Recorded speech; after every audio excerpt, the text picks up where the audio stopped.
En la región de Atacama comienzan los valles transversales, que dan vida a un paisaje único y a una gran tradición. A través de sus ríos, que nacen en la cordillera de los Andes y viajan hasta encontrarse con la cordillera de la costa, crece una tradición que ha acompañado por siglos a sus habitantes, la historia de la vid. Desde el siglo XVI, este cultivo ha sido parte de la identidad de la región, uniendo generaciones que han aprendido a trabajar la tierra con paciencia y sabiduría. Aquí, bajo un sol intenso y un cielo despejado, la vid no solo da fruto, sino también una historia de tradiciones. En el siglo XVI llegan los colonizadores españoles y con ellos también van aportando las plantas y los animales europeos. Entre ellos la planta de la vid, y en estos valles verdes que ellos encuentran después de cruzar sufridamente el desierto de Atacama, comienzan a plantar las primeras cepas. Estamos hablando del Norte Chico, de Copiapó, del Valle del Huasco, del Valle de Elqui y luego el Valle de Limarí. Como acá hay muy poca agua, es una zona muy árida, se va a generar una tradición de la vitivinicultura heroica. Heroica porque está en la frontera sur de Atacama, del desierto más árido del mundo. Es valle del desierto, por lo tanto el agua siempre ha sido escasa acá. Por ejemplo, el año pasado no cayó una gota de agua, no llovió nada. Este año hubo una lluvia muy grande, muy buena, que eso nos ayudó, ¿ya? Y cayó mucha nieve en la cordillera. Y afortunadamente los árboles, las parras se han acostumbrado a ese sistema de no tener agua todos los días. Así que esperemos que este año también tengamos más agüita y que los árboles no se mueran. Porque esta es una zona muy rica para las parras.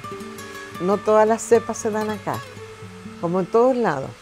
En el mundo existen más de 2000 cepas, pero acá no todas se dan. Entonces trabajamos con lo que se da bien.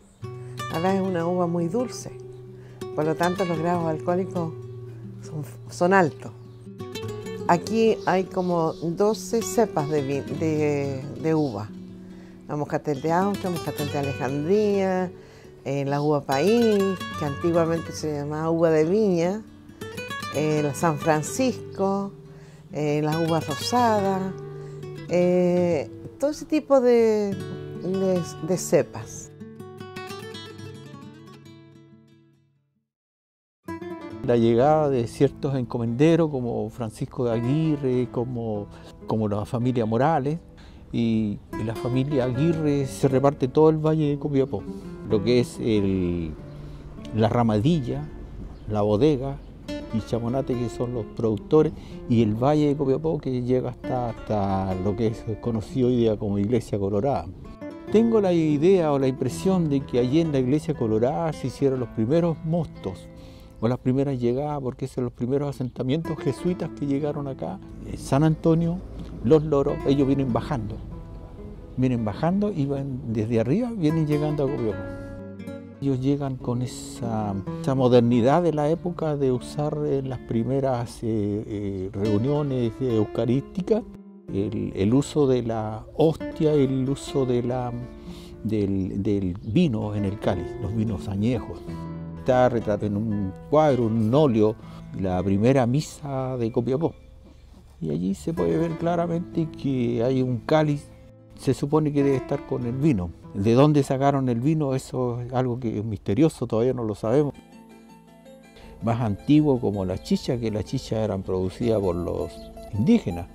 El nombre sí lo dice chicha, un nombre que es más fácil. Incluso a mí me lo enseñaron en el colegio que cuando hacían chicha, lo hacían chicha de maíz, me comentaban los profesores que eso lo masticaban y el maíz y lo iban juntando mordido y con la misma saliva se fermentaba. Así que eso, bueno, eso sale en los libros antiguos, muy antiquísimos. Entonces A lo mejor puede parecer raro, puede ser sucio, para nosotros nos parece como asqueroso tal vez, pero eso es la realidad. Y posteriormente las chichas de diferentes frutas, chichas de frutas que ellos mismos se proveían. Y la que más conocemos nosotros como la chicha de uva, es lo que más nosotros conocemos, y en el sur la chicha de manzana. En Inca de Oro, en finca Chañaral, ahí en el último aluvión del 2015 quedaron al descubierto varias vasijas que lamentablemente se perdieron. O sea, están las fotos nomás, pero las vasijas no están. Las vasijas estas eran en ese tiempo, eran hechas, creadas con tal eficiencia que las embardunaban con brea. La brea es un arbusto que crece, que hoy en día es no deseado. Esa la cocían a alto fuego y con eso embardunaban por dentro las tinajas estas, y en esas eran transportados el vino hacia el Perú, que era, o el Callao, que era el puerto que más recibía conjuntamente con el azufre.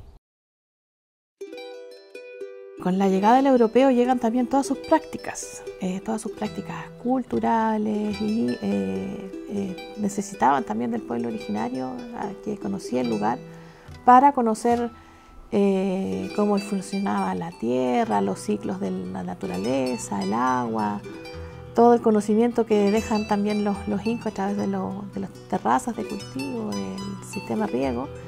Y así traen sus vides ellos, los jesuitas, ¿cierto? Que el primer oratorio que hay en el valle, que se funda en el Maitén, que es el lugar más antiguo donde se produce el primer pajarete, y que lo producen precisamente los jesuitas como vino de misa, ¿ya? Y se dan cuenta que aquí se dan las condiciones óptimas, incluso de tener un vino de muy buena calidad. Entonces, así como a medida que fueron avanzando en el valle, fueron fundando oratorios, levantando capillas, también van introduciendo la vid para producir este vino de misa y de mesa también, de misa y de mesa. Entonces, como que en estos 500 años, un poco más de 500 años, por supuesto que ya es parte del territorio, de hecho es algo identitario ya de este territorio, de nuestro territorio mestizo, y era de tan buena calidad que en este Parlamento de la Junta, donde se dividen los valles, el acuerdo es que no se mezclan, ¿no?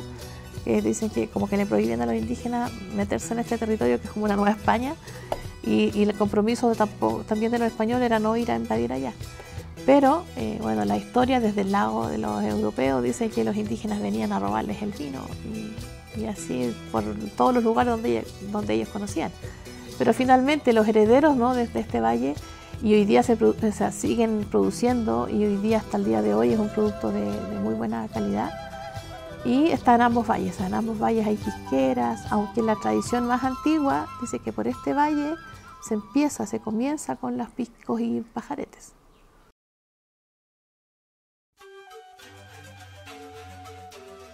Aún no se tiene claridad dónde y cuándo se plantaron las primeras vides en Chile, si fue en Copiapó, Huasco Bajo, La Serena, Santiago o Concepción. Más claridad nos entrega en su investigación el historiador José del Pozo, donde menciona que la difusión de la vid por América fue rápida. Llegó a México con el nombre de uva misión, llamada así por los franciscanos. Luego pasó a Perú con el nombre de uva negra, donde en la década de 1540 Bartolomé de Terrazas y Francisco de Caravantes serían los pioneros de la vitivinicultura en América del Sur. Luego en Chile llega con el nombre de uva país. Juan Jufrén Santiago sería el pionero de la vitivinicultura. Esta cepa tinta, conocida en España como Listán Prieto y en Chile como país, fue elegida por sus cualidades, por su adaptabilidad a los climas adversos y por sus granos que siguen en buenas condiciones, aunque la cosecha se haga de forma tardía. Posteriormente llegó la cepa Moscatel de Alejandría, o conocida en Chile como Italia, una uva más aromática e igual de resistente que la uva país. Las cepas País e Italia fueron la base de la vitivinicultura del Chile colonial y padres de las cepas criollas. En el Valle de Copiapó, en ese entonces conocido como Copayapu, la primera viña fue la que plantó Francisco de Aguirre. Después de refundar la ciudad de La Serena en 1549, se trasladó hasta Copayapu para derrotar y castigar a los indígenas locales que habían dado muerte al capitán Juan Boón. Aguirre, junto a sus hombres, dieron inicio a la dominación española en el Valle de Copayapu, siendo el primer colono establecido y el primer viñatero de este valle. Tradición que se fue expandiendo de forma rápida en el Valle de Copiapó. Los viñedos ocuparon gran parte de las propiedades, lo que aumentaba el valor de la tierra, siendo el cultivo de la vid el que más llamó la atención de los colonos y también de los últimos indígenas principales. En 1561, ellos también contaban con viñas, árboles frutales y sementeras de trigo. El pueblo de San Fernando fue el último refugio para los indígenas. El valle fue repartido en 9 grandes mercedes de tierra. Bodegas y Viñita son algunas de estas haciendas. Sus nombres se conservan hasta el día de hoy. Desde el siglo XVII, la hacienda que más se destacó y adquirió fama gracias a sus excelentes vinos dulces fue la hacienda Chamonate. Esta hacienda fue la principal encomienda del valle, con el mayor número de indios y la más valiosa propiedad. En el Valle del Huasco, los olivos centenarios, ubicados cerca de la desembocadura del río, son vivos testigos de la mezcla de culturas que se produjo en estas tierras. El antiguo Payantume, hoy Huasco Bajo, era uno de los asentamientos indígenas más numeroso del valle. En 1540 arribó al Huasco Bajo a través del camino del Inca don Pedro de Valdivia, entregándoles plantas y semillas europeas al anciano Coluba, sucesor de Maricande. A mediados del siglo XVI, el general Francisco de Villagrán comenzó con la dominación española en el Valle del Huasco. Así nace el asiento de Santa Rosa, hoy comuna de Freirina, que se convirtió en el principal asiento de españoles en el valle. En Santa Rosa, la crianza de vacunos y caprinos se propagaban lentamente, igual que los ejemplares de las aves domésticas que Valdivia había dejado en su paso. El historiador huasquino Joaquín Morales Ocaranza nos relata que la historia del Huasco es oscura hasta el año 1600, en que arriba a las playas del puerto Huasco el corsario Van Noort, quien aprovechó de Santa Rosa para proveerse de los melones más hermosos y de mejor gusto que produce cualquier país de Europa, además de uvas, higos, algunas gallinas y huevos. Por ese entonces, Atacama gozaba de la tranquilidad que no tenía el extremo sur del Reino de Chile, atormentado por la larga y costosa Guerra de Arauco, que fue la principal preocupación del Imperio Español en esta pobre gobernación. La entrega de tierras y de indígenas, llamadas encomiendas, comenzó a masificarse a principios del siglo XVII. Apellidos como Aguirre, Cisternas, Torres, Morales fueron de quienes lideraron las principales encomiendas. Los testamentos de la época, según la investigación del historiador Pablo Lacoste, dan cuenta que a principios del siglo XVII el sargento mayor don Diego Sánchez de Morales se estableció en Tatara, contando con viñedos y bodegas. Otro de los principales encomenderos fue Jerónimo Ramos de Torres, pionero de la vitivinicultura en el Huasco Alto, que en el Fundo El Rosqui, hoy El Rosario, destacaba por sus viñedos y bodegas.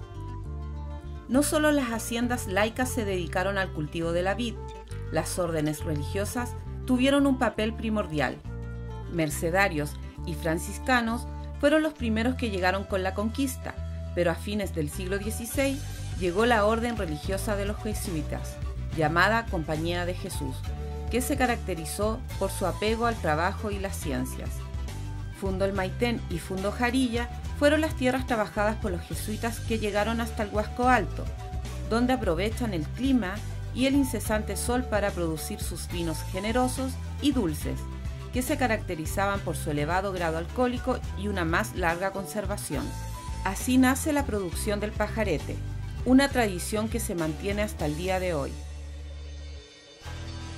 El pajarete era un vino de misa.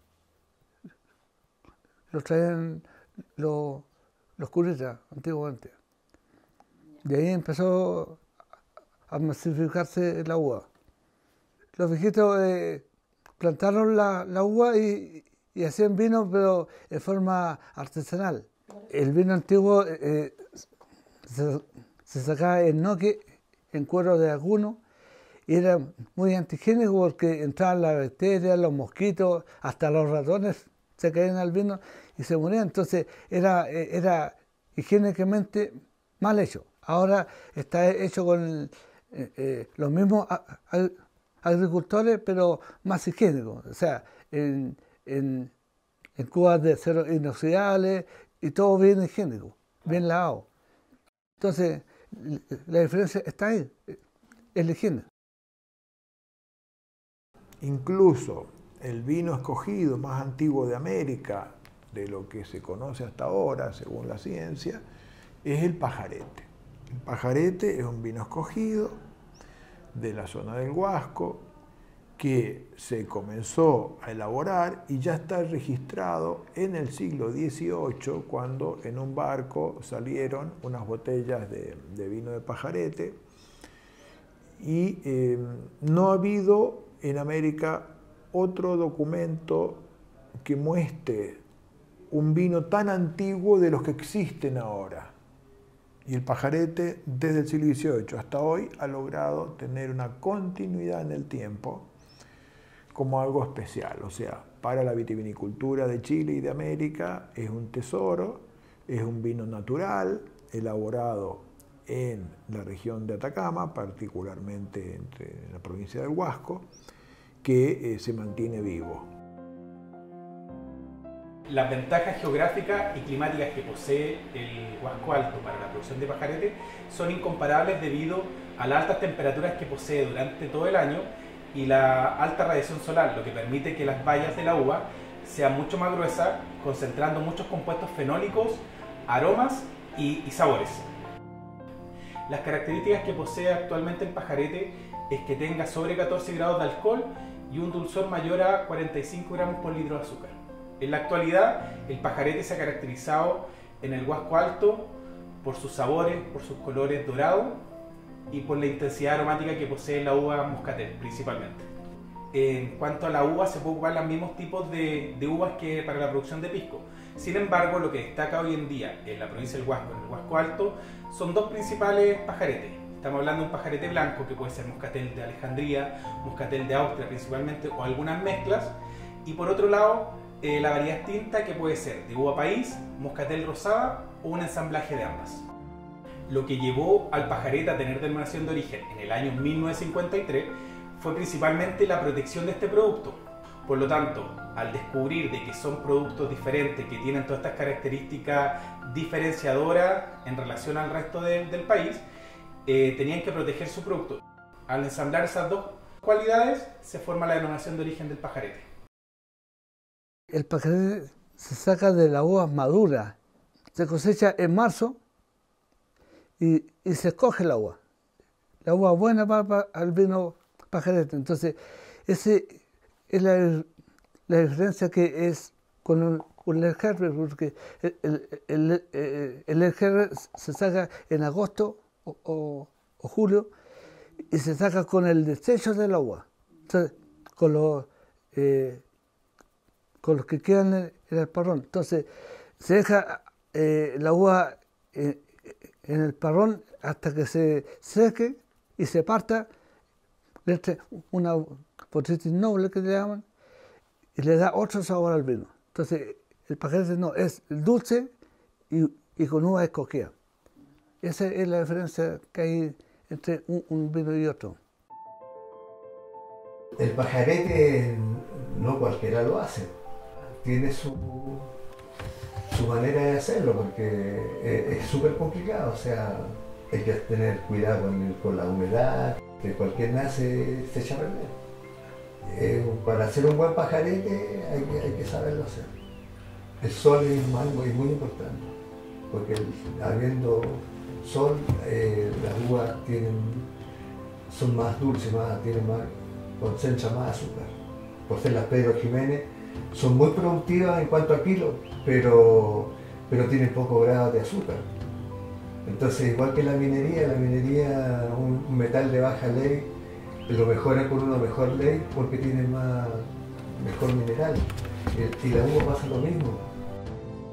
El Ernesto Perfecto nace de que éramos socios de la cooperativa pisquera y siempre los pagaron mal en la uva. Entonces yo empecé el año 2012 a hacer vino gracias a la Universidad de Santiago, que los ayudó en muchas cosas. Y de ahí empezó todo. Y el Ernesto Perfecto, le pusimos Ernesto Perfecto al vino por el abuelo. Porque el abuelo toda la vida hizo vino y tengo facturas de él del año 1922 vendiendo $1 al litro. Yo me crié con el abuelo y entonces aprendí todas las técnicas que él hacía. O sea, yo hacíamos un vino artesanal, sin levadura, a la antigua, con uva moscatel de Aucha, moscatel de Alejandría y uva país. Por ser el abuelo, le vendía, hacían trueque, como se llama, que venían de la costa, traían marisco, traían pescado seco y ellos llevaban el vino y se vendía a granel, se vendía por litro. En las últimas décadas del siglo XVII vamos a tener los piratas que van a ir a atacar estas costas, van a atacar Panamá, van a atacar Quito, actualmente Ecuador, las costas del Perú y el norte de Chile. Y van a hacer el famoso ataque a La Serena en 1680 y en el marco de esas correrías van a llegar al Huasco y ahí es donde van a tomar contacto con estos productos, estos vinos, estos alimentos, los frutales, los aceites, y ellos los van a estar comentando en sus diarios. O sea, existen 6 volúmenes de diarios de piratas que estuvieron por ahí en el siglo XVII y comienzo del siglo XVIII y cuentan lo que vieron. Y en esos diarios se realza el valor extraordinario de estos productos del Huasco, de Copiapó, como algo especial que ellos atesoraban mucho. Y realmente es emocionante cómo ya había un patrimonio enogastronómico de mucho peso, contado, digamos, no por los propios del Huasco, que uno puede exagerar cuando habla de su propia tierra, sino contado por los piratas, que eran hombres de mar, con mucha visión, que habían recorrido distintos países del mundo y quedaron arrodillados a los pies de la alta calidad de los productos del Huasco.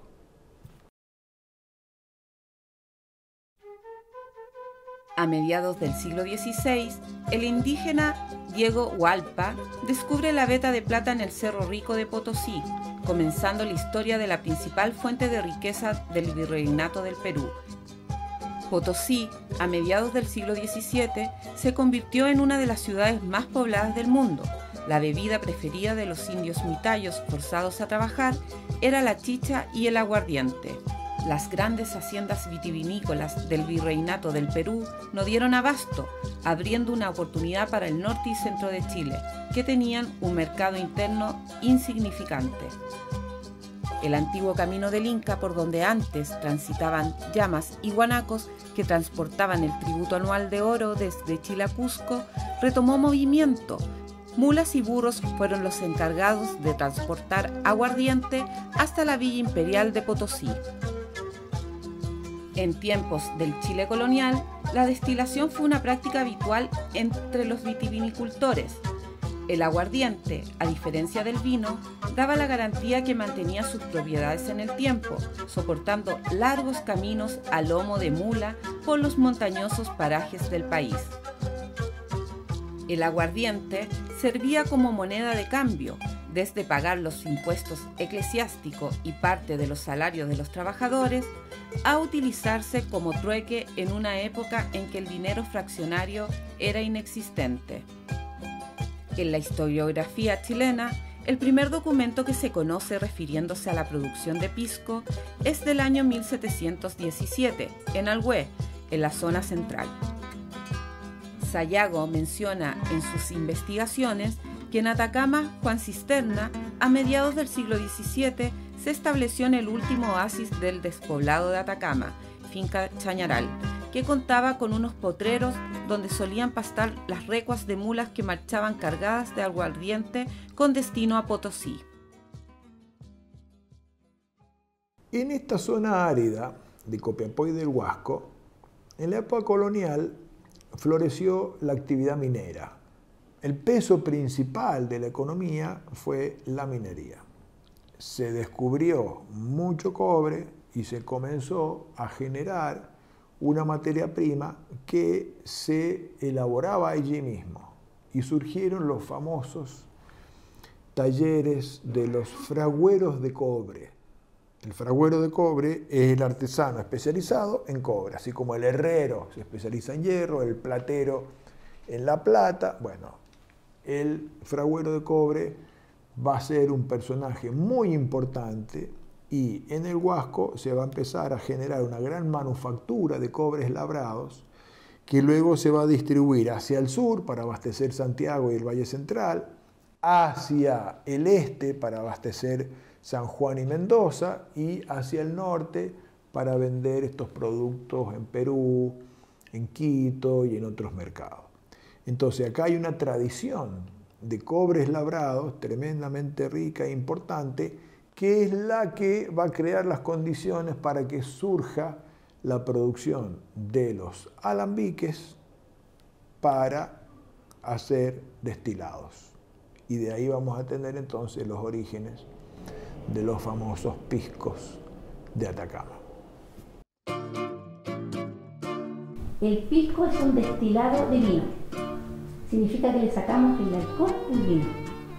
Tenemos destilados de caña de azúcar, de agave, como es el tequila, pero esto es de vino. Siempre decimos que antes de estar peleando con Perú, deberíamos ya unirnos y potenciarlo a nivel internacional, porque una de las grandezas que tenemos como destilados es que está hecho de vino. Y el vino es mucho más fácil porque el vino lo conocen en todo el mundo. Para sacar el alcohol del vino echamos un vino que le llamamos un vino blanco, que se le llama a los vinos que son secos. Porque hay vinos dulces, vinos secos, vinos tintos, ¿ya? Echamos un vino que no tiene azúcar, acá echamos aproximadamente 850 litros de vino y para sacarle el alcohol a ese vino, ¿qué hacemos? Aplicamos calor. Y comienza a pasar por esos rectificadores. Esa es la primera diferencia que tenemos Perú. ¿Ya? Perú no tiene rectificadores y lo primero que me permite es que se levante el alcohol más liviano y después el pesado. Entonces el liviano se levanta y el pesado, el alambique lo rebota. ¿Cuál es el alcohol pesado? Son los alcoholes de mala calidad. Y los alcoholes livianos, dentro de los alcoholes livianos está el etanol, que es el alcohol de alta calidad. Nosotros trabajamos sensorial, con nariz, ¿ya? Con aromas. Entonces todo el rato estamos con una copa y le echamos agua para que se diluya, para poder que fluyan mejor los aromas, y ahí lo vamos sintiendo. Ahora, ¿en qué nos diferenciamos de la industria pisquera? En el corte. Yo empecé desde chico con mi papá. Mi papá hacía pisco, aguardiente y pajarete, entonces eso lo llamamos en la sangre nosotros.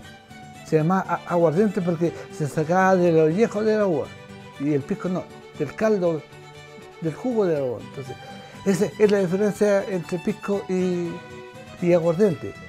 Y el aguardiente es más de 50 grados hacia arriba. Entonces, los viejitos antiguamente les salía malo el vino y lo sacaban aguardiente.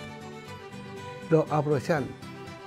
Mi abuelo tiene inicio que empezó a hacer el pisco en 1920. Y de hecho hay unos lagares escritos es la fecha. Las tinajas de Grea son de 1801.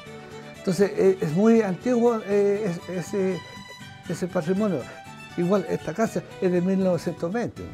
Entonces ya lleva más de 100 años, mi abuelo haciendo pisco y vino. Y por eso la tradición es muy importante aquí en el valle, porque hay cosas antiguas. Ese alambique era muy antiguo y antes estaba prohibido hacer aguardiente, es decir, que lo tenemos fondeado en una quebrada y sacamos en la noche pisco. No. Antiguamente los viejitos sacaban vino o pisco y lo llevaban al norte, a la minera, Pueblo Hundido o Salvador, y lo llevaban en burro o en mula, y se demoraban una semana en llegar allá. Pues. Entonces, y era clandestino porque antiguamente las mineras no permitían el tomar alcohol. Entonces era clandestino vender el vino o el pisco. El Huasco Alto es un valle generoso, donde toda fruta que se da rica por el sol. Y no sé si es el clima o no sé, o los terroirs del valle que dan una fruta muy especial y rica. Igual que la uva madura bien, pues, madura a 32 grados rica. Entonces es buena uva. Y ahí se sacan los mejores piscos de esta zona. Lo segundo fue la temprana llegada de la uva Moscatel de Alejandría, que es una uva aromática ideal para hacer un pisco aromático, que ingresó porque la trajeron los arrieros desde San Juan a comienzos del siglo XVIII. A ello se suma la temprana colonización de los valles en altura. Y en la altura la destilación funciona muy bien porque los alambiques son mucho más eficientes, porque el punto del borde del agua baja, no hace falta subir a 100 grados, sino que antes ya empieza a hervir y eso facilita la operación de todo el proceso de destilación. Entonces surgió una tradición fuerte en el norte chico de Chile de elaborar los vinos y destilar los aguardientes con el nombre de pisco. Esto se consolidó a fines del siglo XIX cuando comienzan a registrarse las primeras etiquetas con la palabra pisco en Chile. Algunas son de Atacama, por ejemplo el pisco G, el pisco de Goyenechea, otros son del Valle de Elqui, el pisco Italia, que era de Vicuña. Y bueno, van surgiendo distintas marcas ya en la década de 1880 y se consolida esto como una tradición y una industria nacional importante. Luego viene la Gran Depresión Económica Mundial de 1929 a 1930, con un derrumbe de la economía, de los mercados, de las ventas, y avanzan los falsificadores de productos. Ante el avance de la falsificación, se pidió que el Estado intervenga. ¿Para qué? Para proteger a los productores originales. Entonces se logró convencer al presidente de la República, Carlos Ibáñez del Campo, que creó la denominación de origen pisco y la delimitó al norte chico. Ese es el sentido de la denominación de origen. Y eso, bueno, contribuyó, fue una decisión audaz, porque había intereses creados, había gente que trataba de impedir que el presidente salvaguardara al norte chico, pero el presidente tuvo esa actitud, ese valor, ese coraje para poder hacer esa creación de la denominación de origen. Así que esto fue un momento histórico y después, bueno, el Perú también trató de hacerlo con el presidente Fujimori en 1991, también hizo un decreto para delimitar la denominación de origen pisco en Perú. Pero bueno, Chile lo hizo 60 años antes que Perú, lo cual habla a las claras de la importancia del producto y de la cultura del pisco en Chile. En Atacama, a principios del siglo XVIII, comienza a tomar importancia la explotación de los centros mineros. Las catas y escarpe de oro y cobre que habían explotado los indígenas empiezan a llamar la atención de los españoles. Las vetas de oro de Talinay, Chanchoquín y Chamonate, en Copiapó, atraen personas en búsqueda de riqueza. En el Huasco, el mineral de oro de Capote era considerado como el más aquilatado y el verdadero tipo monetario de la colonia. Minerales de cobre del distrito San Juan, Camarones y Jarilla en el Valle del Huasco toman vitalidad en una época donde el hierro era escaso y costoso. Estos distritos mineros, sumados a los descubrimientos de vetas de plata, dieron dinamismo a la alicaída economía de Atacama, atrayendo a comerciantes y trabajadores a los asentamientos mineros. Abrazados a estos minerales, comienzan a tomar vida las placillas mineras, que eran asentamientos informales donde convive el comercio y el trabajador. En las placillas, los mineros podían comprar vituallas y alcohol para pagar su sed y dejar de lado por un momento los peligrosos piques verticales. También es interesante conocer sobre qué se hacía con el pisco. El pisco en la región nuestra, en la región de Atacama, fue la peste de los mineros. Curarse, tomar harto, no sé, para olvidar, es algo que el minero lo lleva desde adentro, tomar mucho licor. El licor fue prohibido en las minas, fueron declarados como contrabando, así que era muy difícil que en las minas, por este asunto de los licores, hubieron muchas matanzas, peleas de personas que se peleaban con corvos. Se dice que nuestros guerreros de la guerra del Pacífico se les da aguardiente para combatir, entonces todo es un montón de historia con respecto a los licores de aguardiente y pisco. Tampoco está lejano el pisco en la minería, como dije recién, los chicheros o los guachucheros, como eran llamados antiguamente los contrabandistas del pisco. Existían los pacotilleros, que eran los que andaban en caravana vendiendo productos que llegaban a los centros mineros, y detrásito de ellos, tapaditos en la frazada, venían escondidos los piscos. Y esos eran los guachucheros. Si tomamos el siglo XIX, 1832, ya llegaba el licor, ¿sí?, a Chañarcillo. Clandestino, porque el que tenía el negocio en Chañarcillo tenía que él, en tal parte, rodeando Chañarcillo a tantos kilómetros, había lugares donde dejaban la carga. Y la persona esta que compraba, ingresaba, compraba en la recoa, porque los mercados se llamaban recoa, y compraba y se iba, pero no, los animales los dejaba afuera, ¿entiendes? Ya en la época antigua había esta venta desde los valles de Huasco y el valle de Copiapó hacia los centros mineros. Eso ocurrió porque llegaba camuflado el licor, llegaba entre las cargas de leña, venían las botellas envasadas, o bien como agua.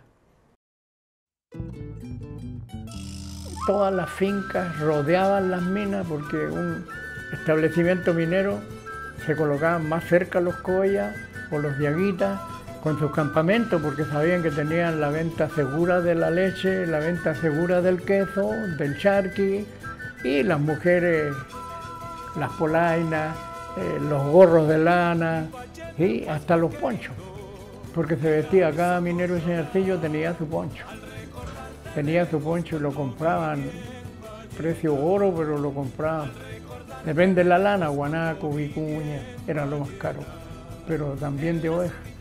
Así que había una relación comercial muy importante, no solo en productos agrícolas, sino que de todo tipo, ¿no?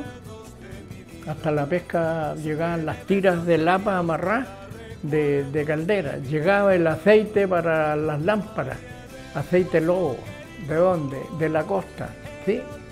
Depende de la mina donde estaba, llegaban de esas caletas o puertos chicos. Pero siempre tuvieron abastecimiento. Y alguien me contó del sector de las ballenas, oye, Chañaral de Aceituno, que del Valle Huasco de San Félix pasaban por ahí, caían Domeico, fíjate, y de Domeico para arriba tomaban por ese observatorio que había, ¿viste? Y hasta llegar allá. ¿Y qué llevaban? El pisco, el aguardiente, llevaban los licores, dice, y además la fruta. Durante el siglo XVIII ocurren varios cambios políticos sociales impulsados por las reformas borbónicas.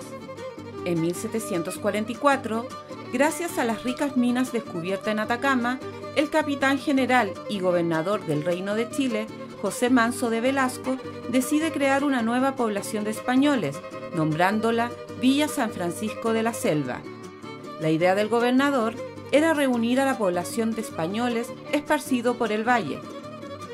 Así se dio inicio al desmonte de la nueva plaza y se procedió a la adjudicación de nuevos solares. La nueva creación de la villa ayudó a una mejor repartición de la tierra, la que desde tiempos de Valdivia se concentraba en las familias herederas de los primeros conquistadores, donde la propiedad mueble en sí constituía la gran riqueza de las haciendas. El ilustre historiador José Toribio Medina nos menciona que en 1777, en el Valle de Copiapó, había 171 viñas que producían 14.000 litros de aguardiente al año. A fines del siglo XVIII se abolen las encomiendas, poniendo fin al trabajo forzado del indígena. Estos cambios producen una homogeneización de la vitivinicultura, donde todos los personajes de la colonia, en mayor y menor medida, tenían vínculos con ella. Es así como aumentan las chacras de agricultura, que eran más reducidas que las haciendas. La gran parte del universo de los productores a finales de la colonia no tenían más de 6.000 plantas en promedio, y en algunos casos, la viña era una actividad secundaria a otras labores. En el Valle del Huasco, en 1789, el gobernador del Reino de Chile, Ambrosio O'Higgins, funda en el antiguo Paitanás la Villa San Ambrosio de Vallenari, ubicada estratégicamente entre el Huasco Bajo y el Huasco Alto. En 1811, en las cercanías de Vallenar, el indígena José Paco Licuime descubre el rico mineral de plata de agua amarga. Ya se sentían los aires de la independencia. Con la plata de agua amarga se financió parte de los costos de la guerra de emancipación. El jefe de la naciente República de Chile, el general José Miguel Carrera, ordena la creación en Vallenar del primer banco de rescate de plata, que fue un alivio para las finanzas fiscales. Se dicta la ley de libertad de prensa, se abole la esclavitud, se pone fin a los privilegios de la nobleza, se declara la libertad de comercio y se abren los puertos chilenos al comercio exterior. Paulatinamente van quedando atrás los años de la colonia, marcados por la falta de población, capital y comercio subyugado al monopolio comercial limeño.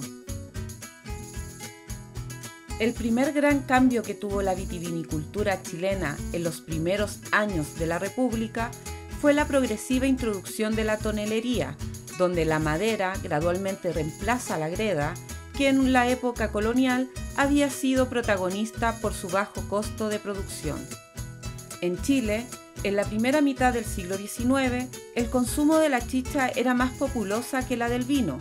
Un vino joven tenía mayor valor que un vino viejo.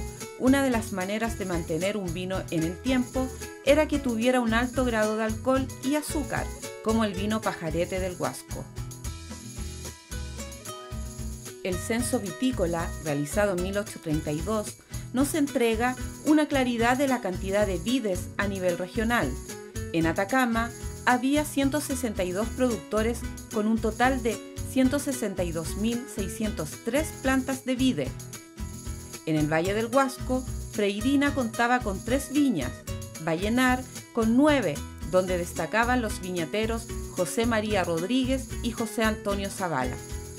El Huasco Alto contaba con 95 productores. En el Valle del Tránsito habían 25 viñateros, destacándose a Pedro Nolasco Martínez como el mayor productor. Por el Valle del Carmen habían 70 productores. La viña de Pedro José Aravena era la más grande, contaba con 7.000 cepas. En el sector de las Juntas, Ignacio Mandiola contaba con una viña de 5.000 cepas. En Horcón Quemado resaltan las viñateras Francisca Vélez y Viviana Páez. El Valle de Copiapó tenía menor número de productores que el Valle del Huasco, pero contaba con una mayor cantidad de cepas. Desde el siglo XVII, la viña de Chamonate seguía siendo la principal viña del valle. Don José Montt, siguiendo la tradición dejada por las familias cisternas en Chamonate, llegó a contar con 14.000 cepas. En el sector de bodega destacaba la viña de Rita Cumplido. El popular barrio La Chimba era el sector vitícola más importante del valle, concentrando 20 productores donde sobresalían José Ramón Osa, Miguel Gallo, Javiera Vallejos, Santiago II Scuti, entre otros. En Viñita, la productora Francisca Sierra Alta era la más grande del lugar. En Punta Negra, Fernando de Mercado contaba con una viña de 6.000 cepas. En la hoy comuna de Tierra Amarilla existían 31 productores. En Nantoco, la Asociación de Minas La Chilena era dueña de la mayor viña del sector. En Potrero Grande, Josefa de la Torre y Meliton Barrera eran los principales productores. El censo realizado en 1832 nos demuestra lo arraigado y generalizado que estaba la cultura vitivinícola en Atacama, desde pequeñas viñateras de 200 cepas, como los Ceriche, Payauta, Campillay en el Huasco Alto, y las viñas más grandes con más de 6.000 cepas, como la de los Montt, Gallo, Osa, Sierra Alta en el Valle de Copiapó. En el mismo año que se realizó el censo, el indígena oriundo del pueblo de indios de San Fernando en el Valle de Copiapó, Juan Godoy Normilla, descubre en el cerro de Chañarcillo los afloramientos de la rica veta de plata, la descubridora, comenzando así la historia del más rico mineral de plata en la historia de Chile. Paralelo al descubrimiento de Chañarcillo, Charles Lambert y Davis Lewis introducen los hornos de reverbero, que fundían los sulfuros de cobre que en la época colonial eran mirados con poco interés económico. Estos acontecimientos dan inicio en Chile a la industrialización, donde la minería se convierte hasta hoy en eje central de la economía. En Atacama, quienes forjan grandes fortunas gracias a la minería, como lo son los Cauciño, Soto, Subercasó, Zavala y Osa, invierten en la viticultura, principalmente en la zona central, construyendo grandes bodegas y viñedos donde la producción de vino fino tuvo, desde el comienzo, una connotación de prestigio, no solo por su calidad, sino por estar asociado a nombres de aquellos que controlaban el poder en Chile. A mediados del siglo XIX se introducen nuevas cepas al país, principalmente francesas, las cuales no habían sufrido aún de la filoxera. A esto se le sumó la contratación de enólogos y técnicos, en su mayoría franceses. Es así que se da inicio a las grandes viñas que conocemos hasta el día de hoy en el Valle Central. En Atacama también se desarrollaron considerables inversiones en viticultura. Los Gallos Goyenechea, que habían heredado la hacienda Chamonate por parte de su madre, trajeron al agrónomo francés Clemente Bassard y plantaron 26 hectáreas de viñedos de diversas cepas, que producían alrededor de 120.000 litros de vino al año. JBS, como escribió ahí, vivió, él dijo: yo no me voy al sur, compro acá una propiedad y me quedo en la zona. Totoralillo se llamó todo eso. ¿Ya? Cuando compra José Joaquín Vallejo, ahora José Joaquín Vallejo, él era regionalista, fue candidato y fue diputado por Vallenar, que aquí fundó el diario El Copiapino, que él anduvo en un peregrinar después del terremoto del año 22, ¿sí? Y volvió después, y volvió con ímpetu, porque había estudiado leyes también, y este joven que se fue llegó viendo a Copiapó con edificios nuevos, oye, la iglesia catedral, la Casa de la Cultura, la Asociación Minera. Entonces dice, oye, este es otro Copiapó. Claro, Chañarcillo le había dado el impulso a Copiapó y pasa ya a ser una ciudad mucho adelanto. Entonces él dice, yo no me voy de este lugar, porque ya era consultado. Ya el hombre sabían que era leguleyo y que había estudiado leyes en Santiago. Él defendía esos pleitos, así que hacía mediciones, todo, y legalmente ganaba los pleitos y ganó mucha plata, que le dio para comprar acciones y fue dueño de varias minas en Chañarcillo. Dice, no me voy, esta tierra me ha dado la plata para fundar la imprenta en Copiapó, para hacer la casa, parar la casa de JB, compró el terreno, el fondo antiguo, y ahí el fondo Totoralillo se fue transformando en una gran plantación de uva, que es una de las primeras en el valle, ¿no? En cantidades. Y con la tecnología que él ha contratado, un lagar, voy a pedir cubas, que todavía están, unas cubas gigantes. Vendió un vino muy bueno, dulce, le llaman vino copiapino también. Sacó los primeros piscos Gladiador y Jotaveche, y el pisco va a salir para todo Chile. Y como el tren ya pasaba frente a la casona, se instaló al frente la estación de Totoralillo, se llamó.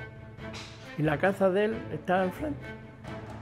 Que hacía los embarques para Caldera, Copiapó, el tren tenía comunicación a Puquio.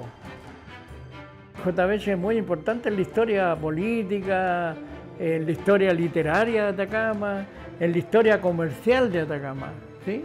Porque la uva, como te digo, él la transformaba y hasta la fecha está el lagar, porque ese se llama así, el monumento no es Casa JBH, ¿sí? Casa y lagar de JBH.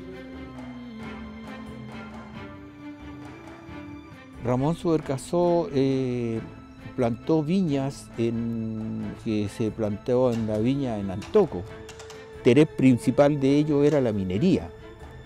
Y la minería era como, decía, a lo mejor ellos ganaron tanto dinero en la minería que se cansaron y empezaron a irse para Santiago, irse a las viñas. Tenemos el caso del mismo Subercaseaux, que tenía los llanos de Subercaseaux. También tenemos el caso de la familia Los Tocornal. Joaquín Tocornal era miembro aquí de la Junta de Ferrocarriles, que hizo el primer ferrocarril de Copiapó. También ellos tienen unas viñas Tocornal, que tienen mucho renombre hasta el día de hoy. Parte de la minería es el causante de que esto suceda. Allá ellos con su dinero fueron hasta Santiago, crearon canales. Hay hasta los últimos, hasta fines del siglo XIX. Donde nace la historia de Nicolás Naranjo. Así que nosotros llevamos a cuesta toda esa historia hasta hoy día, el día de hoy. Él llega a esta hacienda como una hacienda modelo. Y quiso para eso, como él venía de la cuarta región, el ingeniero en minas, encontró que este valle era muy especial. Entonces él vio esa virtud de esto, que había agua, por supuesto, hielos eternos, como le llamaban nuestros antiguos, que eran nuestros glaciares, y vino aquí a apostar acá. Y claro, aquí no había nada, puro cerro. Entonces él dijo, bueno, empecemos por el canal.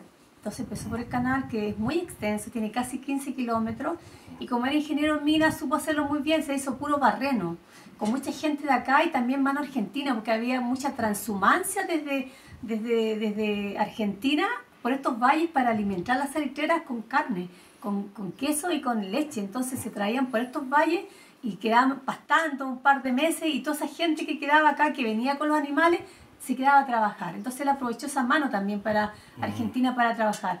Y de ahí, cuando estaba haciendo el canal, muere su hija, que se llama Armidita. Entonces dijo, pucha, ¿por qué no ponerle Armidita al canal que estoy construyendo en honor a mi hija, después a los vinos Armidita y después a su hacienda también? O sea, todo lo que encontró, que era parte de su génesis aquí en la hacienda, le puso Armidita. Y él trajo, para hacer sus mejores vinos, también se preparó, trajo un enólogo francés y un viticultor italiano. Y puso 250 hectáreas de viñas moscatel. Aún se encuentran los surcos en los cerros de donde estaban plantadas las parras, así que es muy lindo.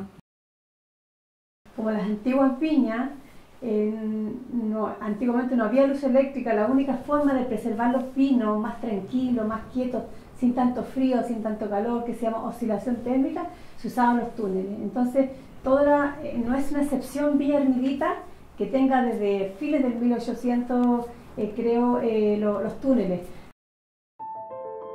Primero, decir que esta viña, agradecemos la tradición que traía de hacer vinos con Nicolás Naranjo, hacer pisco con la segunda dueña, que fue la señora Filomena Franco Portales, y ella empezó con la tradición del pisco. Entonces ella empieza a destilar el año 1928, ya está en la escritura, con los permisos de impuesto interno. Antes no era el SAC, ya que estaba inscrito su destilador, que trajo un alambique de Francia para destilar acá. Entonces esta hacienda tiene una historia también de vinos y de destilado. Entonces mi papá, cuando compra esto, lo adquiere el año 66, se encuentra con este destilador. Yo con mi señora empezamos a hacer pajarete. Ella venía de la familia de que hacían pajarete del lado San Félix. Y mi señora es sanfelina. Y después Jacinto González de Valle, y él anduvo para el extranjero, anduvo en Argentina y después fue a Francia. Y él después se vino a esta zona, por Corfo. Entonces él recorría toda esta zona y siempre alojaba aquí, y él le enseñó a hacer pisco, pero después estuvo a cargo de la pisquera Alto del Carmen. Antiguamente casi todos hacían vino aquí, pues. Había todos los que tenían huertos, tenían viñas, hacían vino, y se vendía para los minerales. Y cuando los vinos se echaban a perder un poco, le echaban a la fabrica le echaban una pierna de carne, y con eso le sacaban un poco las bacterias seguro, porque dice que los vinos se componían. Y todos los vendían, y había gente que compraba, como hacer en San Félix había un señor ahumada que compraba vinos los más malos y los arreglaba y los vendía para Huasco. Y se vendía muchos vinos así. Yo creo que hacían 2 o 3 veces más que ahora. Sí. Ahora se hacen botellas y es más caro también, para decir que está más restringida la venta, la gente no compra. Antes era barato, la gente pedía cualquier precio. Se vendía a granel. Claro, a granel, en chico de 15 litros. Y la gente del valle también tomaba, en vez de tomar vino del otro, tomaba pajarete nomás. Donde usted iba le estudian pajarete. Eso ya pasó ya, pues ahora está más moderno. Así como ocurrió en el siglo XIX, hoy en el Valle del Huasco, nuevos productores están dando vida a diversas variedades de vino. Esta diversidad ha enriquecido la oferta vitivinícola del valle, que cada día adquiere mayor presencia en el panorama nacional e internacional. El desarrollo de estas nuevas viñas también ha impulsado el turismo y la cultura local, dando vida a actividades masivas como las vendimias y las celebraciones en torno al pajarete y al pisco.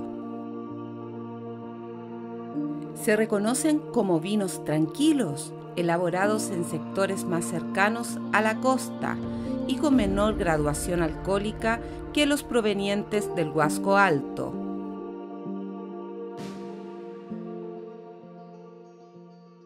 Nosotros empezamos con cepas francesas, principalmente cepas de la Borgoña. Nuestra primera plantación fue de Pinot Noir y Chardonnay, que creo, por los resultados, que van a ser los vinos que van a distinguir mayormente a este sector del Huasco. Contarles que este es un sector bien especial, este es un sector frío, El Huasco, el valle, tiene alrededor de 5 distritos agroclimáticos y este es un sector frío donde las cepas francesas funcionan muy bien. Nosotros estamos a 36 kilómetros del Océano Pacífico. Frente al valle no existe una cordillera en la costa muy pronunciada y eso hace que la vaguada costera, cuando nos visita, que en el invierno todos lo sabemos, es casi a diario, inunda nuestros parrones y eso trae obviamente un beneficio. Asociado también a los suelos, nosotros tenemos un suelo calcáreo, principalmente calcáreo, hay un suelo, son suelos de baja capa vegetal y el subsuelo es calcáreo y eso en el mundo del vino es un tesoro. Entonces las condiciones son ideales principalmente para esa cepa y creo que ahí no nos equivocamos.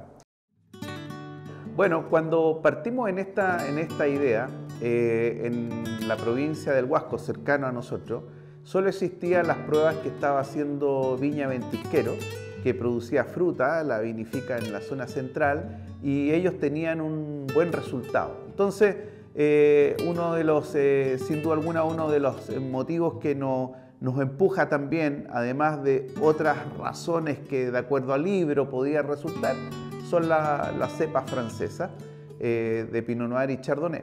En ese momento entonces teníamos la seguridad de que éramos los primeros que estábamos haciendo esto, los primeros locales, digamos, los primeros gente del valle que estaba plantando cepas francesas de vitis vinifera para producir estos vinos tranquilos. Y nos mantuvimos en esa creencia por un tiempo, hasta que ya empezando a investigar y a estudiar al respecto de lo que había pasado en el valle, nos encontramos con que en 1898 existió la viña Romelia, que produjo cepas francesas y grandes vinos que fueron premiados incluso en la Feria Mundial en Estados Unidos que se realizó en Buffalo a principios del siglo XX. Entonces, y esta viña la pesquisamos hasta el año 35, que ellos hablan de problemas de suelo y seguramente algún otro tipo de problema que desaparece. Bueno, nos queda esa sensación de no haber actuado en conciencia con ellos, que fue involuntario, y lo remediamos con una escultura que hay en nuestra viña, que simboliza una barrica a doble escala, hecha en acero, rellena con piedras a la mitad, y eso lo hicimos en honor a ellos, a la viña Romelia, que sí fueron los primeros en plantar cepas francesas en el Valle del Huasco. El vino, primero, antes que un negocio, es una pasión. Al vino hay que amarlo. El vino, si no se siente querido, si no se siente amado, si no se siente bien criado, el resultado, créanme, no va a ser el óptimo. El vino necesita mucho amor, mucha paciencia, mucho tiempo. Y yo creo que el aporte nuestro es que enfrentamos esta industria y nos metemos en ella en un momento bien especial, porque es un momento de crisis en el vino, en el mundo. Hoy en día, por ejemplo, el consumo de alcohol y de vino sobre todo va cayendo, pero los datos muestran que el turismo a las bodegas va en aumento. Ya no va tanto la gente que es conocedora de vino, sino que viene la gente que quiere vivir la experiencia. Importante resaltar que no solamente la minería acá puede ser un aporte económico importante, sino que el turismo va en aumento. Bueno, cada vino también tiene su nombre en lengua de pueblo originario. Ya algunos están en Fusa, otros están en quechua. Pero cada vino, el Malbec, el Syrah, los ensamblajes, todos tienen nombres distintos. Por ejemplo, el Syrah, que es una cepa robusta, con cuerpo, con carácter, se llama Pucará. Pucará en Kunza son las fortalezas, significa fortaleza. Entonces hicimos la relación de un vino fuerte, que está bien parado, le pusimos Pucará. Así Pinot Noir, por ejemplo, el Pinot Noir es una cepa mucho más suave, más tranquila, le pusimos Muscuy, que significa ensueño, relacionándolo al relajo, un picoteo sencillo, a la tarde de verano. Dentro del enoturismo nosotros queremos más que nada resaltar la importancia del Valle del Huasco. Queremos hacer un aporte para que el turista, tanto nacional como internacional, venga a conocer el valle, venga a conocer nuestros vinos y aprovechando venga a conocer otros productos también de acá del valle que están súper bien, el queso de cabra, el pajarete, el aceite de oliva, hasta cervezas, ¿por qué no? Viña Kunza, el nombre, tiene también su historia. Kunza es el vocablo de los pueblos originarios de acá de Atacama, de los Licanantay, y Kunza en su propia lengua significa nuestro. Nosotros lo acuñamos a un sentido de pertenencia al valle, no tanto como nosotros, como nuestro, de nuestra familia, sino que son vinos del Valle del Huasco. Producir vino de buena calidad es una cosa, pero venderlo es un desafío completamente distinto. El producto puede ser muy bueno, lo cual en Viña Kunza nos pasa, pero también tiene que ir acompañado de una historia, de un segmento de clientes y de cómo incentivar a la persona que adquiera tu producto. Esta viña está inserta en la ex hacienda Buena Esperanza y toma su nombre, el nombre de Buena Esperanza, que es un lugar para nosotros muy importante. Este es un campo que al principio fue lechero, luego de engorda de animales, hubo trigo y posteriormente parte de olivos y uva pisquera, que fue el último proyecto de mi padre. Y bueno, hoy día lo tenemos con vitis vinífera, ¿no es cierto?, produciendo vino. Entonces la idea era rescatar nombres que a nosotros nos resuenan en nuestro corazón y nombramos a nuestra mezcla tinta Haciendas del Huasco, luego tenemos Hacienda Compañía, tenemos Hacienda Nicolasa, tenemos, ¿no es cierto?, nombres que tienen relación directa con nuestra vida. Si bien es cierto, existe una DO para los vinos que estamos produciendo, no existe la obligación del embotellado en origen. Y eso, si bien es cierto, no es un inconveniente para el desarrollo de los vinos tranquilos en el Huasco, sí sentimos que nos hace incompletos, porque estamos convencidos de que la virtuosidad de esta industria se genera con las bodegas, con la bodega, porque la bodega es el lugar que normalmente el visitante quiere ver.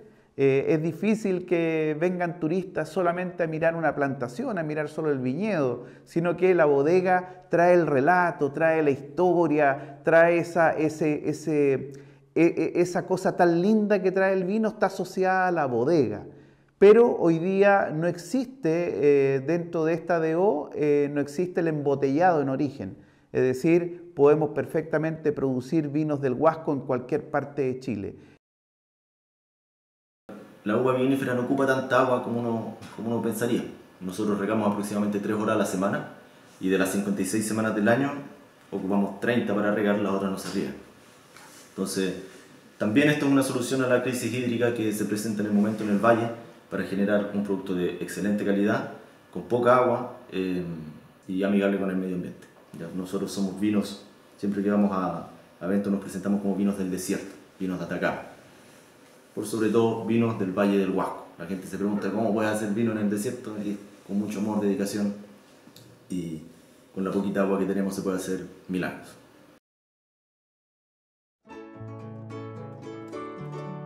La última mitad del siglo XIX fue donde la agricultura y la ganadería, de la mano de la minería, tienen su mayor crecimiento de la historia de Chile, lo que permitió inversiones de grandes capitales en maquinarias y canales, sumado al dinámico tráfico marítimo y al progresivo avance del ferrocarril, que atrás dejaban las lentas y costosas caravanas de carretas y mulas. Los distritos mineros del norte eran los principales consumidores de vinos y piscos, donde se vendían al mejor precio. La mayor parte del vino que se comercializaba era a granel y sin marca, pero también existían casas comerciales especializadas en la venta de licores, como los hermanos Aristizábal de Copiapó, que ofrecían a los clientes coñac, oporto y jerez, pero también su propio vino copiapino. En el Valle del Huasco, la firma Miranda Ríos Hermanos tenían un depósito de licores, donde también vendían sus caldos y chichas cosechadas en sus fundos, los que tenían un prestigio bien ganado con el vino Topacio, que logró un tercer lugar en la Exposición Internacional de Chile en el año 1875. Las exposiciones internacionales que comenzaban en 1851 en Londres fueron un incentivo para aumentar el interés en diseñar y registrar oficialmente la marca y aumentar la calidad de los licores nacionales que competían en los mercados mineros con la importación de los mejores licores de Europa. La llegada de botellas y corchos, toneles de robles francés y americanos, que en la época de la colonia eran casi desconocidos, y la llegada de técnicos europeos que habían quedado sin trabajo debido a la plaga de la filoxera, fue lo que permitió lograr una mejor calidad en la viticultura nacional. En 1883, con el triunfo de Chile en la Guerra del Pacífico, el norte del país sufre un gran cambio geográfico en sus fronteras. Nacen así las grandes regiones de Antofagasta y Tarapacá, que con el tiempo se le denominó el Norte Grande. Los minerales de cobre y plata de Atacama ya contaban con gran profundidad y su explotación era cada vez más costosa y peligrosa. El método de fundición directa se encontraba obsoleto para las leyes minerales que se explotaban. Los precios de los metales no eran buenos, en cambio los del salitre sí. La minería no metálica del salitre contaba con menos complejidades técnicas de explotación. Su importancia como apreciado fertilizante, elemento para explosivos, provocaron una gran demanda, donde Chile era el único productor. Esto produjo un masivo éxodo de industriales y trabajadores del norte chico al norte salitrero, creándose en las pampas calisteras el principal mercado de Chile a fines del siglo XIX y hasta mediados del siglo XX. La agricultura de Atacama pasó de abastecer los distritos mineros de plata y cobre a abastecer los cantones salitreros del nuevo Norte Grande, que cada vez contaban con mayor población e inversión. Los agricultores y crianceros de los valles del Huasco y Copiapó se convierten en proveedores para el importante mercado pampino, donde productos como carnes, mulares, alfalfa, cereales, cuero, frutas, pasas, chicha, vino y piscos eran los más apetecidos. Francisco Ríos Cortés nos menciona que en el Huasco Alto, a comienzos del siglo XX, los principales destiladores eran José Dolores en su fundo La Puntilla, don Jorge Fergi en La Higuera, quien plantó la famosa viña Victoria, donde obtuvo un excelente pisco de primera calidad. Don Agustín Barraza, con su fundo Sarita, se destacó por sus prestigiosos pajaretes y piscos. Por otra parte, en el sector de la Angostura, don Florentino Ceriche, junto a Leonardo Cortés, fueron forjadores de la Cooperativa Agrícola y Vitivinícola del Huasco.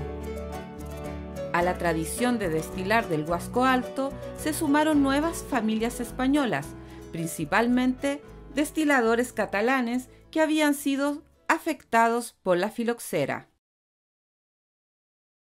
Todo comenzó con mi abuelo, cuando llega desde España. Llega con sus dos hermanas, estaba ya su hermano Francisco acá, pero estaba radicado en Ovalle. Después, con el tiempo, no sé por qué, nadie sabe por qué mi abuelo llega a este valle, lo debe haber cautivado, y comenzó a hacer su fortuna comprando terrenos, se dedicaba mucho a la agricultura, a frutales, y en una de esas compras compró el Fundo del Rosario, donde está la viña El Rosario y la producción del vino. Y ahí, como habían parras en espalderas, mi abuelo, que traía la tradición y era un destilador, se pone a producir pisco. En los primeros años elabora un pisco propio, lo saca con el nombre de Rosario Pro, y participó en varios concursos y que le fue bastante bien, logró medallas de plata, pero elaboraba piscos más que nada transparentes, teniendo, digamos, infraestructura para hacer destilados envejecidos. Lamentablemente, él fallece. No tan lamentablemente, mi padre quedó con la tradición, así que mi abuelo le traspasó toda esa información y mi padre sigue elaborando alcohol, principalmente porque en la época de la recesión mi abuelo entregaba a la cooperativa. Cuando se formó la cooperativa Control Pesquero. Así que todo el mundo entregaba el alcohol a la cooperativa. Pero en algún momento todo el mundo decía, oye Francisco, tienes un pisco tan bueno, un alcohol tan bueno, ¿cómo no haces algo propio? Y ahí mi padre se decide y elabora nuevamente un pisco y le coloca el nombre de su apellido, Bouvet, partió el pisco Boubarrueta. Así se llamaba antiguamente, las dos B, lo conocían, o el bebé. Y posteriormente, con los años, ya decide colocar los dos apellidos completos y ahí ya se reconoció bien por Boubarrueta. Así que mi padre empezó elaborando piscos envejecidos, principalmente, porque tenía la infraestructura. Mi abuelo había traído toneles del sur de Chile con madera nativa del sur, que es el raulí, que hoy en día es uno de nuestros piscos más reconocidos y que ha tenido más medallas, ha ganado más medallas en el extranjero, porque llama la atención. El raulí es una madera noble del sur de Chile y es una madera agradable, dulce, suave al paladar, así que gusta bastante. Siempre los destilados y los envejecidos se hacen en roble, la gente lo conoce, ¿cierto? Los brandy, los whiskies, los piscos hoy en día no tienen nada que envidiarle con un envejecido, pero sí el raulí llama bastante la atención. Así que mi padre comenzó haciendo los destilados, los piscos envejecidos, donde fue colocando algo en su interior, un sarmiento, una hoja de parra, ¿cierto? Las pasas, para darle una connotación de dónde provenía, que provenía de uva moscatel. En Chile solo podemos elaborar el pisco con variedad moscatel. Y así se fue dando a conocer esta tradición familiar, ya que tiene una historia data desde 1910, cuando llegó mi abuelo. Estamos muy orgullosos de haber heredado una tradición familiar que es el pisco, y tratamos de mantener esa tradición a través del producto. Y realmente yo creo que hemos logrado, porque la gente nos reconoce como un producto típico de la región de Atacama, del Valle del Huasco, así que eso para nosotros es un orgullo y una gratificación. Así que el pisco hoy en día se está dando a conocer y la gente lo aprecia como un excelente destilado. No es algo que uno de la noche a la mañana se logra, son años. Llevamos 100 años elaborando pisco, así que es un arduo trabajo, una gran dedicación, y cómo lo hemos logrado posicionar, manteniendo una excelente calidad. Y eso cómo se logra, desde que uno cosecha la uva, ¿cierto? Elabora el vino, después destila, lo guarda, lo envejece y después lo envasa. El proceso como más importante a lo mejor puede ser la destilación, ¿ya?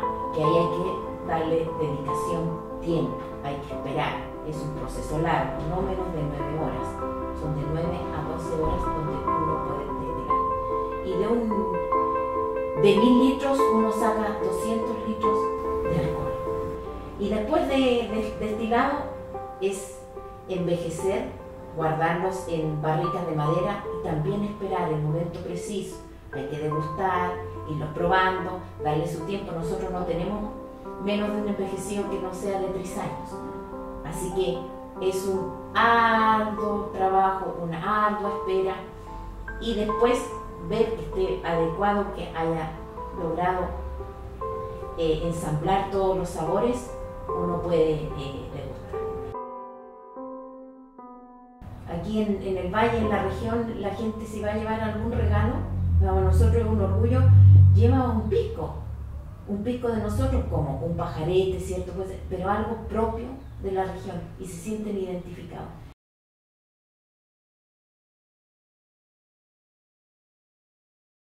Y yo desde que estoy chica, desde que estoy niña, yo conocí a don Francisco Mulet, ¿no? Que es el caballero del pisco, que hizo famoso al pisco con quemado, y que él tenía un prestigio de hacer un buen pisco, de ser un maestro destilador, de tener buenas prácticas, ¿no? Por eso que su pisco logró tal notoriedad y tal prestigio, ¿no?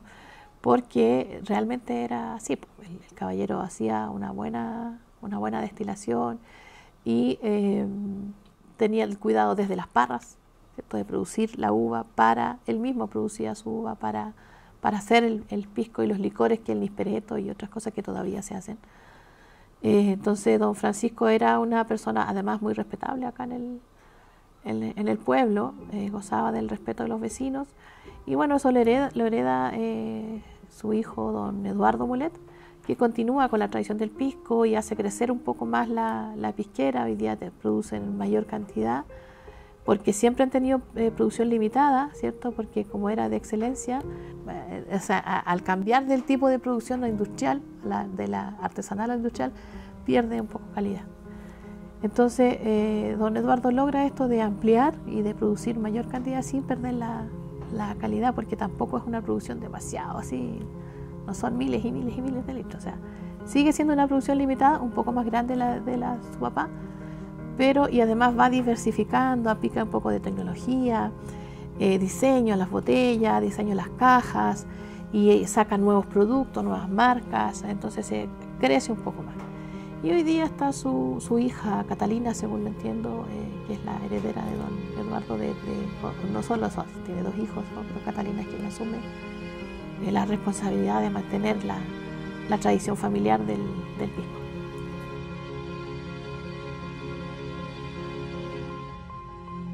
Nuestro valle es muy, muy, muy bondadoso, muy generoso en toda la producción, no solo vitivinícola, sino que en el patrimonio agroalimentario es tremendamente rico, diverso, y esto también se debe a la dispersión geográfica que tenemos, que a pesar de ser un valle tan angostito, da la posibilidad de que seamos tan diversos.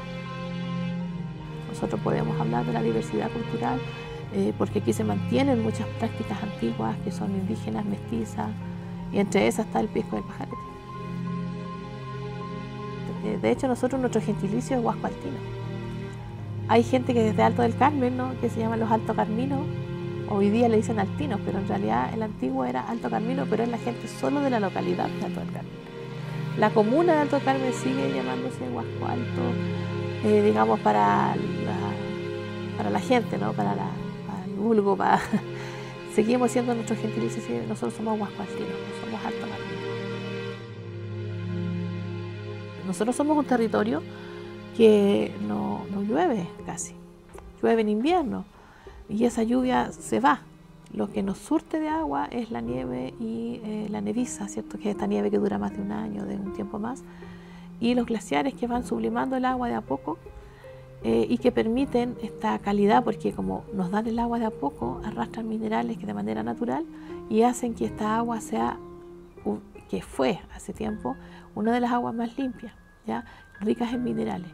Distinto hoy día que las aguas siguen bajando, pero ya no solo con minerales, ¿ya? Porque hoy día se manipula mucho la información. Dicen, no, si siempre hemos sido mineros. Es verdad, pero no la megaminería, no es lo mismo. Siempre han traído minerales, es verdad, siempre han traído minerales, pero hoy día no son minerales los que traen, son metales pesados. No es lo mismo minerales que metales pesados. Te rompes la roca, rompes eso, empiezas el arsénico a pronunciarse exponencialmente.